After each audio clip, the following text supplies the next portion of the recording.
Good morning, my dear student. Yesterday discussed method of studying behavior. First, neural anatomical technique. Second, neurophysiological technique. Today discussing third method, neurochemical technique यानी कि तंत्रिका रासायनिक तकनीक। इस technique में लंबे समय से तनाव से मुक्ति पाने, पीड़ा को कम करने अथवा नींद के लिए मनुष्य अनेक औषधियाँ जैसे अल्कोहल, भांग, अफीम, चरस इत्यादि का प्रयोग करता आ रहा है। मेडिकल के क्षेत्र में साइकोटिक ड्रग के रूप में अनेक साइकोटिक ड्रग जैसे ट्रैंक्विलाइजर यानी निस्तंभक पदार्थ तथा शामक औषधि सेडेटिव का प्रयोग सबसे आधुनिक है। जंतुओं द्वारा ग्रहण की गई नशीला पदार्थ जैसे अल्कोहल, चरस, अफीम अवशोषित होने के उपरांत ब्लड में पहुंचा दिया जाता है। ब्लड के माध्यम से ये ब्रेन में प्रसारित किया जाता है, जहां विशिष्ट ऊतकों के संपर्क में आने पर मनुष्य सुख का अनुभव करता है। रेस्ट, विश्राम, हैप्पी अथवा स्लीपिंग निद्रा से संबंधित क्षेत्रों को ज्ञात कर अनेक प्रकार के रोगों की चिकित्सा की जाती है। इस प्रकार की ड्रग को ओरल या मौखिक रूप से इसके अतिरिक्त इंट्रामस्कुलरी विधि से एनिमल के शरीर में अनेक रूट्स से प्रभावित किया जा सकता है।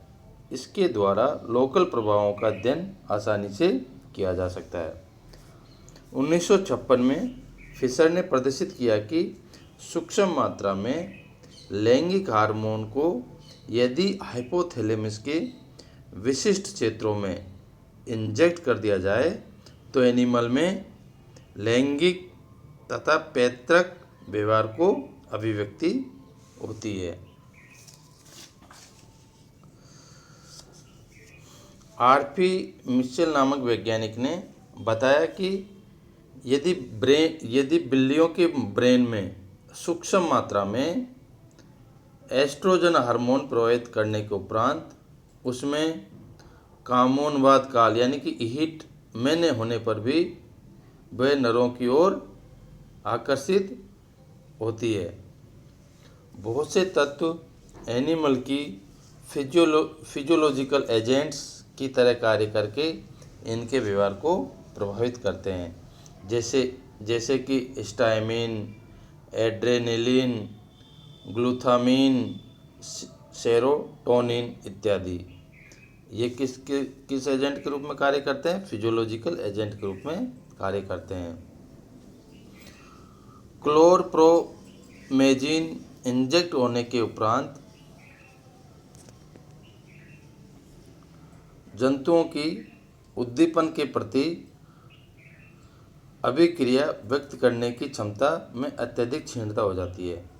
ये एनिमल की उग्रता, उत्साह, संवेदनशीलता में कमी लाते हैं। अतः इस प्रकार के तत्व हाइपोथैलेमस को आश्रित कर एनिमल के व्यवहार में परिवर्तन लाते हैं। खिलाड़ियों में इस प्रकार की नशीली औषधियों का अधिक प्रचलन है। उत्प्रेरक तत्व स्टिमुलेंट्स मानव में अति उत्साह की स्थिति उत्पन्न करते हैं, जैसे कैफीन। एक धावक यानी कि खिलाड़ी ने कैफीन के प्रयोग के उपरांत निश्चित लक्ष्य तक पहुंचने में सामान्य अवस्था से लगभग 7% समय कम लिया। कैफीन के उपयोग करने से लैंगिक हार्मोन एस्ट्रोजन के उचित उपयोग से पेशियों को बल मिलता है, जिसके कारण खिलाड़ियों की प्रदर्शन की क्षमता में वृद्धि देखी जा सकती है।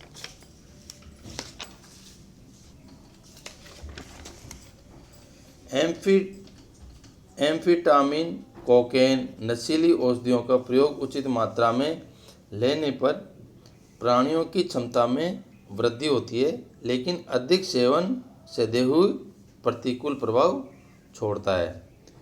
अमेरिका में लगभग 80 लाख लोगों को आवश्यक रूप से उदास, भय, दुख की भावना से ग्रस्त पाया गया। यहाँ तक कि उनमें खाने की क्षमता, संभोग क्रिया हेतु तत्परता क्षीण पाई गई। अधिकांश फीमेल को नींद नहीं आती है। इस प्रकार की उदासी का कारण इसमें नॉन एपिनेफ्रिन तथा सेरोटोनिन तंत्रिका द्वारा स्रावित पदार्थों में अवरोध का उत्पन्न होना है, जो नशीली औषधि के सेवन से प्रकट होते हैं। अतः mono amine oxidase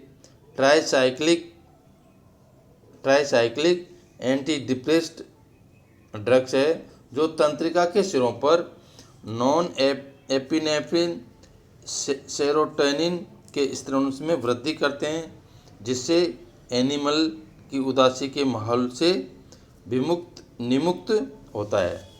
lithium compound का उपयोग मानसिक रोगियों के उपचार हेतु तनाव रहित करने के लिए किया जाता है। जो लिथियम कंपाउंड होते हैं, जो मेंटल डिसऑर्डर के पेशेंट होते हैं, उनको तनाव मुक्त रखने के लिए लिथियम कंपाउंड का प्रयोग किया जाता है।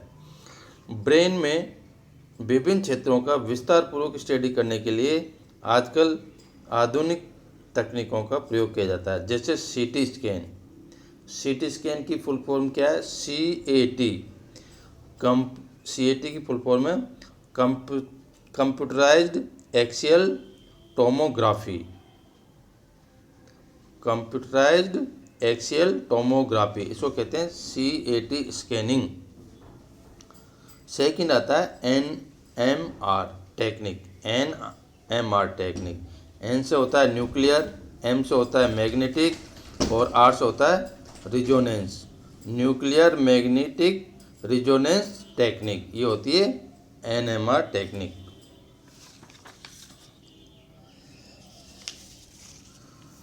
फोर्थ हमारे इसमें स्टडिंग बिहेवियर में फोर्थ इसकी टेक्निक है focal and scan sampling techniques, यानी कि नाभीय एवं क्रमवीक्षण प्रतिचयन तकनीकी। इस तकनीकी के अंतर्गत किसी भी विशिष्ट व्यवहार के अध्ययन हेतु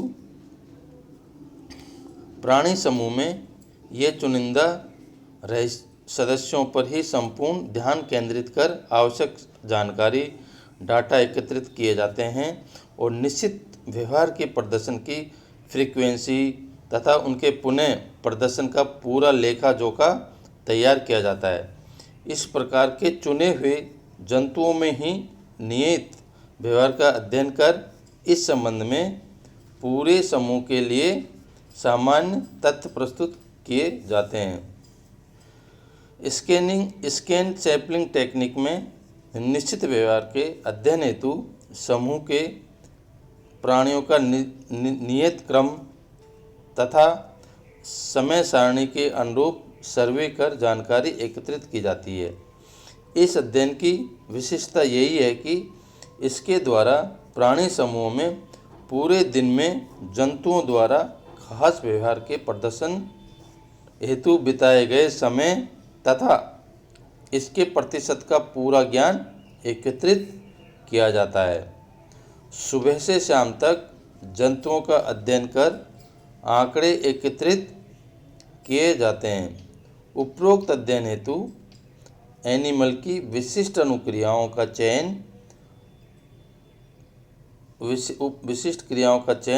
उचित समय व स्थान का आकलन, निश्चित समूह के अधिक से अधिक सदस्यों का पूर्व से ही चयन, अनुक्रियाओं का लेखा जोखा इत्यादि तथ्यों को ध्यान में रखना आवश्यक होता है।